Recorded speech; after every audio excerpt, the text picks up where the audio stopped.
Welcome friend. आज मैं partnership deed के बारे में चर्चा करने जा रहा हूं। आज मैं दो टॉपिकों के बारे में चर्चा करूंगा। पहला टॉपिक हो गया आपका पार्टनरशिप डीड और दूसरा टॉपिक हो गया आपका अब्सेंस ऑफ पार्टनरशिप डीड। तो चलिए सबसे पहले हम पार्टनरशिप डीड के बारे में जानते हैं कि डीड क्या होता है। देखिए, जब दो व्यक्ति आपस में मिलकर जब बिजनेस करते हैं तो उसके बीच में एक एग्रीमेंट तैयार होता है। वो एग्रीमेंट को हम पार्टनरशिप डीड कहते हैं। ठीक है, एग्रीमेंट होने के लिए, पार्टनरशिप करने के लिए कोई जरूरी नहीं है कि एग्रीमेंट होना चाहिए। ठीक है, लेकिन फ्यूचर में कुछ परेशानियों से बचने के लिए एग्रीमेंट बहुत ही जरूरी है।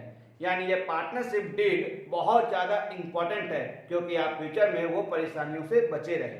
ठीक है, आपके बीच में अच्छे रिलेशन हो। ठीक है, तो डीड यही है। डीड आपका दो पार्टनर यानी एक फर्म में जितने भी पार्टनर्स होंगे उसके बीच में क्या रिलेशन है, वो आपका पार्टनरशिप डीड है। आइए इसके बारे में हम चर्चा करते हैं। डीड में क्या होना चाहिए। यहाँ हम पार्टनरशिप डीड को समझाने के लिए हम दो पार्टनर्स मान लेते हैं, ए और बी। ए एंड बी दो पार्टनर्स मान लिए कि इस एक फर्म में दो पार्टनर्स है। तो डीड कैसे तैयार होगा, तो वो फर्म का किस टाइप का फॉर्म हो रहा है। पहला पॉइंट है नेम और एड्रेस ऑफ द फर्म। देखिए, पहला पॉइंट में क्या लिखा होना चाहिए, ये दोनों फर्म जो ए और बी है उसका नाम क्या है, वो फर्म कहाँ हो रहा है, उसका एड्रेस क्या है। ठीक है, वो पार्टनरशिप डीड में लिखा होना चाहिए। नेक्स्ट दूसरा पॉइंट जो है नेम और एड्रेस ऑफ द पार्टनर। जैसे फर्म का नाम और एड्रेस हुआ, वैसे ही पार्टनर्स का भी नाम, नेम एंड एड्रेस, ये भी डीड में लिखा होना चाहिए। ठीक है, आइए तीसरे पॉइंट के बारे में जानते हैं। Capital contributed of each partner. समझ गए होंगे, कैपिटल ए और बी जो पार्टनर्स है वो दोनों कितना, कौन पार्टनर्स कितना है ना कैपिटल कंट्रीब्यूट कर रहा है, वो भी इसमें लिखित होना चाहिए। ठीक है, चौथा point the type of the business of the firm. Business किस टाइप का हो रहा है, ये भी आपके डीड में लिखा होना चाहिए। आइए पांचवा point the ratio of profit और लॉस बिटवीन द पार्टनर्स।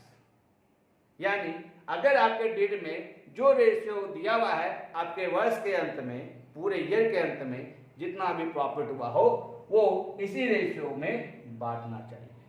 ठीक है, छठा पॉइंट आते हैं rate of interest on capital and loan.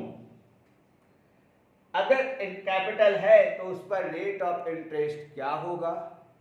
अगर कोई पार्टनर्स लोन के रूप में फर्म को दिया है पैसे, तो उसका रेट क्या होगा। अगर ये लिखा है तो पार्टनरशिप डीड में लिखा होगा, तो ये भी आपका चार्जेबल है। ठीक है, अगर नहीं लिखा रहेगा इंटरेस्ट ऑन लोन के विषय में, तो हम वो एब्सेंस ऑफ पार्टनरशिप डीड में जाके बताएंगे। ठीक है, इसके बाद जो पॉइंट है, आइए सातवां point condition regarding salary and commission paid between the partners.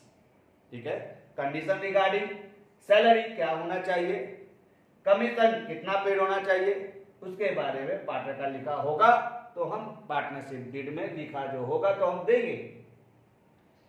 आठवां नंबर में डीड में क्या लिखा होता है, mutual right duty and obligation of the firm. दो पार्टनर्स इसमें हम माने हुए हैं, दो पार्टनर्स का राइट क्या होना चाहिए, उसका ड्यूटीज क्या होनी चाहिए, ऑब्लिगेशन क्या होना चाहिए, बस इसी के अंदर उसको वर्क भी करना है। ठीक है, आइए नौवां point rule is pass in case of partners admission retirement and death. बोला गया है जब कोई नया पार्टनर एडमिट होता है, या जब कोई पुराना पार्टनर रिटायर होता है, या जब कोई पार्टनर की डेथ हो जाती है, उस समय क्या क्या रूल पास होगा, ये आपको पहले से ही डीड में लिखा होना चाहिए। क्योंकि अगर पार्टनर्स में कोई भी एडमिट होगा तो उस समय जो डीड में लिखा होगा उसी डीड के अनुसार से हम रूल को फॉलो करते हैं, रूल को पास करते हैं। 10 point partners start date and form according period.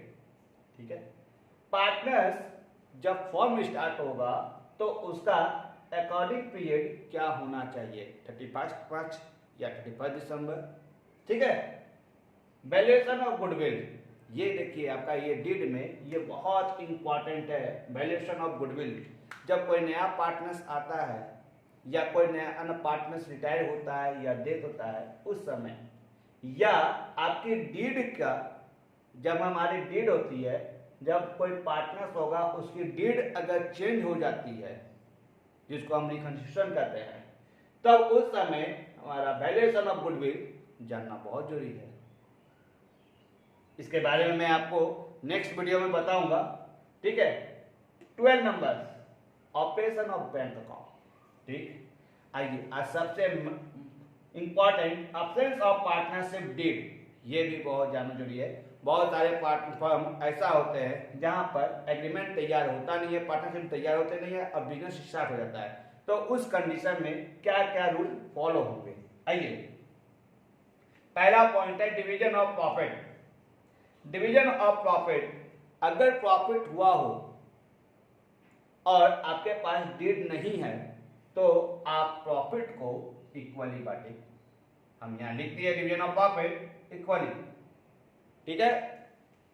अगर कोई पार्टनर्स लोन दिया है उस पर इंटरेस्ट क्या होना चाहिए, तो अगर इंटरेस्ट ऑन लोन के बारे में नहीं किया गया है कोई भी चर्चा, तो उस पर 6% ही चार्जेबल होगा। तीसरा पॉइंट है सैलरी एंड कमीशन के बारे में अगर नहीं लिखा हो तो नो, और लिखा हो तो वो पार्टनरशिप डीड।